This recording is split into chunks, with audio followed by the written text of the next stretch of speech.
நமது ஏப்ரல் 23 நடக்க இருக்கின்ற தேர்தலுக்கு 234 தொகுதிகளிலும் ஒவ்வொரு பூத்திலும் எங்களது தேசிய ஜனநாயக கூட்டணியின் நிர்வாகிகள்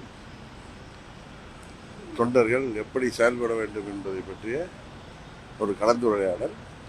எப்படி மகாராஷ்டிரா, டெல்லி, ஹரியானா, பீகார் போன்ற மாநிலங்களில் தேசிய ஜனநாயக கூட்டணி எப்படி ஒற்றுமையாக எல்லோரும் பூத் வாரியாக தேர்தல் பணியாற்றி மாபெரும் வெற்றியை பெற்றார்களோ அதுபோல் தமிழ்நாட்டிலும் வெற்றி பெறுவது சம்பந்தமான கலந்துரையாடலை எங்களோடு உள்துறை அமைச்சரும் மாண்புமிகு பியூஷ் கோயல் அவர்களும் எங்களோடு கலந்து பேசுகிறார்கள்.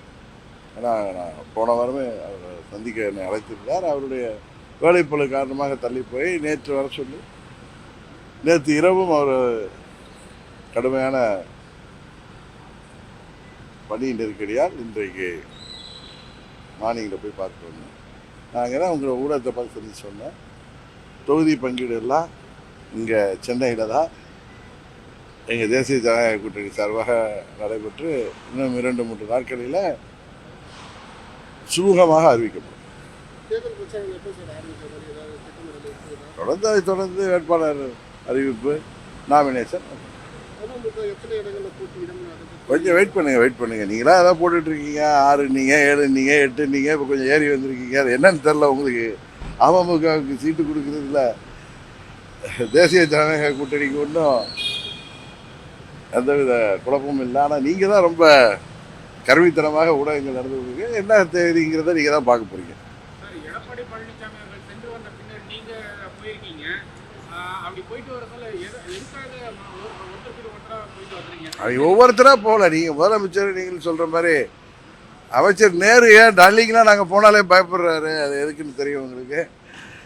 நான் என்ன கடந்த வாரமே சந்திக்க வேண்டியதை அவர்களது வேலைப்பளு காரணமாக இந்த வாரம் சந்தித்தார். இன்னொன்று உள்துறை அமைச்சரோ மாண்புமிகு பியூஷ் கோயல் அவர்களோ டெய்லி இங்கே உட்காந்து கூட்டணி தொடர்பான தொகுதி பங்கீடு விஷயங்களை பேச முடியாது. அதனால் அவர் முடிந்தவர் நாளையோ நாளை மறுநாள் கூட கோயல் அவர்கள் வருகிறார்கள். அதுபோல் சுமூகமாக நடைபெற்று நாங்கள் இந்த திமுகவை, மக்கள் விரோத திமுகவை ஆட்சி பொறுப்பிலிருந்து உறுதியாக தமிழ்நாட்டு மக்கள் ஆதரவோடு அகற்றுவோம்.